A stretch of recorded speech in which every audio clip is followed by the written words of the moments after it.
위기 상황이고 북한 질서가 문란하고 걱정이 많이 되고 여러 가지 상황을 종합해서 대통령께서 헌법상 권한으로 비상대권, 비상계엄을 선포하신 것이 무슨 독재를 강화하려고 하는 것으로 해석되고 그것이 위헌위법으로 치부되고 있는 것에 대해서 너무 안타깝게 생각을 합니다.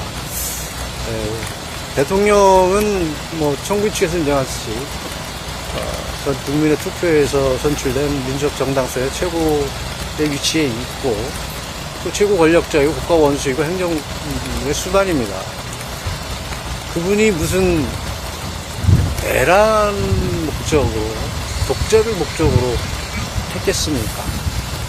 누차 강조했듯이 여러 가지 어려운 지금 국가적으로 위기 상황을 돌파하려고 하는 그런 수단으로서 대통령이 주어진 비상계엄의 권한을 행사한 것이고 그 권한을 행사함에 있어서도 법의 테두리 내에서 피해를 최소화하고 국민들에게 주는 충격을 최소화하기 위해서 최선의 노력을 하였음에도 불구하고 그 뜻이 왜곡되고 있는 것에 대해서 안타깝게 생각한다는 것입니다.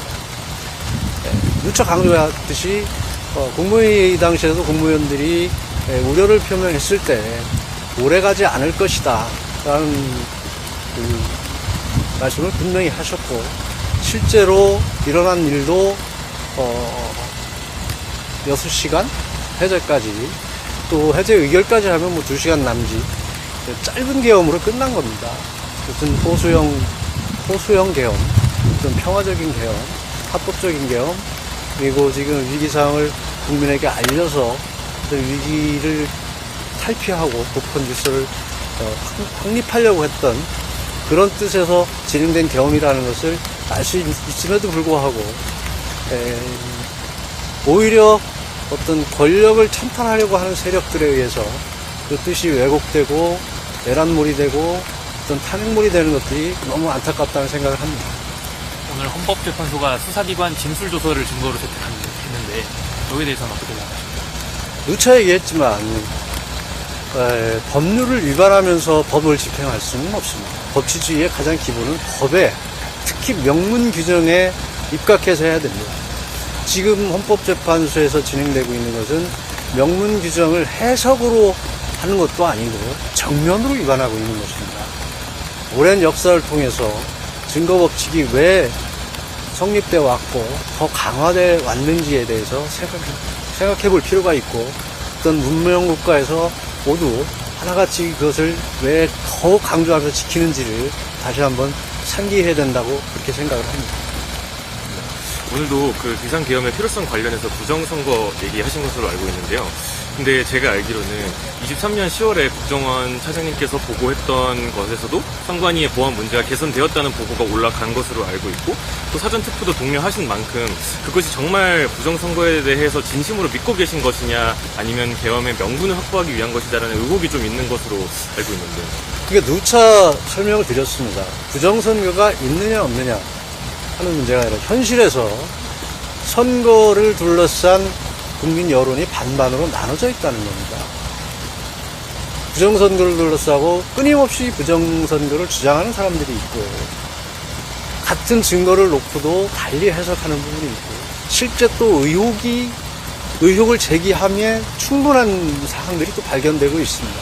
그런데다가 어떤 선거 관리 시스템이 좀 부실하다, 좀 확실히 점검해볼 필요가 있다는 그런 필요성 이런 것이 겹쳐져서 모든 분들이 다 인정하듯이 선거는 민주주의의 근간을 이루는 부분이다. 그렇다면 한 점 의혹 없이 완벽한 선거 시스템을 갖추는 것이 필요하다는 차원에서 검토가 되는 것이지 부정선거가 있다는 것은 확신하고 또 그것을 믿고 또 그것을 빌미로 무슨 비상계엄을 했다는 것은 전혀 말이 되지 않는다. 누차 강조하지만 이제는 부정선거에 대한 논란을 종식시킬 때가 됐다. 그것은 부정선거를 둘러싼 의혹도 해소하고 어떤 시스템의 완전 무결성도 갖춰야 된다. 이런 차원에서 일을 해주시면 될 것 같습니다. 오늘 도토 변호사가 설명한 것 중에서 지난번에 김용민 차장이 사무총장이 설명한 내용 저희 포항에서 네. 2024년 총선에서도 그 집계 발표가 네. 우리 국민들은 수검표를 거친 최종 집계가 발표된 걸로 생각하고 있는데 그게 아니고 그냥 분류기를 통한 그 수치 수검표를 거쳐서 최종 확인된 수치가 아니라 그냥 분류기를 통한 수치가 올라갔다. 어디에 올라갔다는 거죠? 중앙 서버에 들어가서 이게 발표가 됐다고요. 아, 네네. 그러니까 수검표를 통해서 최종적으로 고쳐지는 수치가 올라가는 게 아니라는 거고. 네네. 오늘 말씀하시군요. 네네. 그래서 그런 것을 다 점검을 하자는 취지입니다. 네네. 오늘 조대현 변호사 포함해서 피청구인 측 변호인들이 여러 차례 나가셨는데 중간에 잠깐 나갔다 다시 들어오고 하신 이유가 뭐가 있어요? 누가 나갔다 들어왔어요? 조대현 변호사도 나가고 아, 두대현 변호사님은 확인해 본 결과는 확인해 봤는데, 그거는, 증거 법칙이 적용되지 않고 법을 정면으로 위반해서 진행되는 헌법 재판에는 참여할 수 없다는 뜻에서 나갔다고 하십니다. 진술조서에서 조지호 경찰청장에게 대통령이 의원들 끌어내라라는 진술이 나왔는데 그거에 대해서는 어떻게 보시는지?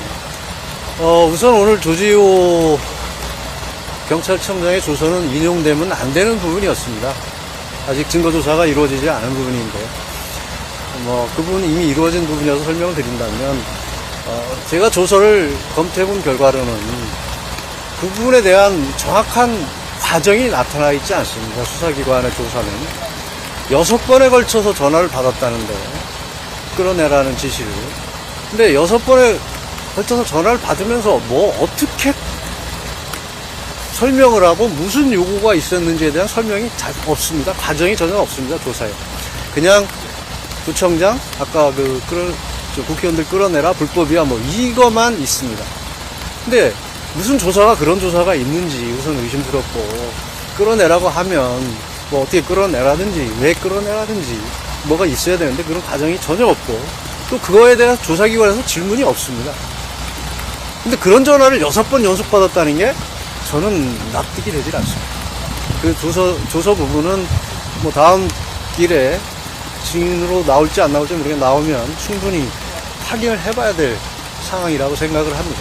우선 조서가 납득이 안 돼요. 6번에 걸쳐서 연속 전화를 받았다는데 똑같은 워딩만 있다는 것이고 그 과정이 전혀 드러나 있지 않아요, 조서에. 그래서 그 조서의 신빙성은 전혀 없다, 이렇게 생각을 합니다. 대통령님이 중간에 주최소에서 나오셨다가 다시 돌아가셨는데 그 어떤 이유 때문이세요? 오늘 진행사항은 대충 이제 알고 나오셨는데, 양쪽의 대리인단의 이제 의견 발표다, 이런 걸 들으시고, 우리 측에서는 뭐를 발표할 거라고 이제 들으시고 나서, 그걸 스스로 충분하고, 대리인단을 통해서 의견을 발표하는 것은 충분하고, 대통령께서는 오늘 자리에서 특별히 할 역할이나 하실 일이 없다고 판단을 하시고 들어간 것이지, 다른 특별한 의미는 없습니다. 기일이 더 늘어나지 않으면은 이번 주에 변론기일이 다 끝나게 되는데 목요일에 어떻게 또 대비하셔서 하실? 우선 증인 신문을 마치고 앞으로 추가 더 신청할 증거나 증인이 있는지를 내일 하루 더 검토를 해서 할지 여부를 판단할 것이고, 그 이후에 증거조사가 충분히 되면 또 그 이후 절차를 대비하도록 하겠습니다. 너무 춥습니다. 고생들 하셨습니다.